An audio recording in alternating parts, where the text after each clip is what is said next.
West Africa was home to one of the greatest kingdoms the world had ever known, the Empire of Mali. At its height, it stretched from the Atlantic coast to the edge of the Sahara, ruling over gold mines, trade routes, and countless cities. And at the heart of it stood its most legendary ruler, Mansa Musa, the richest man who ever lived. But wealth alone did not secure his throne.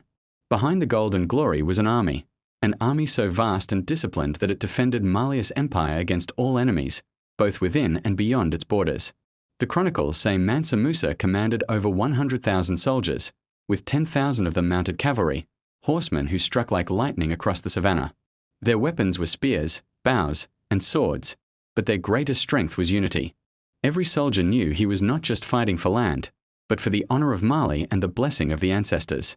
When raiders from the desert dared to cross into Mali's lands, the army struck with precision. The cavalry cut down enemies in open plains, while archers rained arrows from afar. The infantry, trained to move in tight formations, defended trade routes and villages, ensuring the empire's lifeblood, its gold and salt caravans, could flow freely across Africa and beyond. Mansa Musa's generals were masters of strategy. They built fortified outposts along the Niger River and stationed warriors at key points in the empire, so news of threats could spread quickly. They guarded Timbuktu and Gao, cities that became centers of knowledge and culture, knowing that to protect learning was to protect Mali's soul. But the army was not only feared for its might, it was respected for its discipline. Soldiers were bound by strict codes.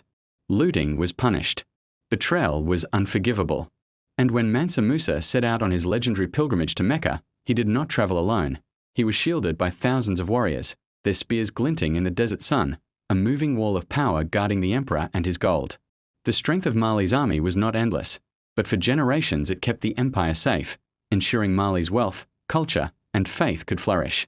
It was because of them that Mansa Musa could be remembered not only as a rich king, but as a ruler of stability, vision, and order.